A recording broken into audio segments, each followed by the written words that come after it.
జీవితమొక పయనమని గమ్యము తెలియదని తెలిసిన ఈ మనిషి పయనమాగదు.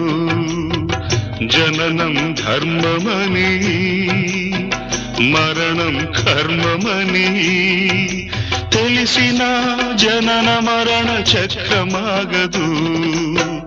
మరణం తథ్యమని ఏ జీవికి తప్పదని తెలిసినా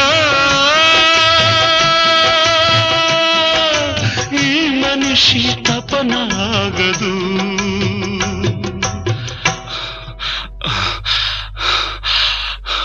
ఈ బ్రతుకు తపనాగదు.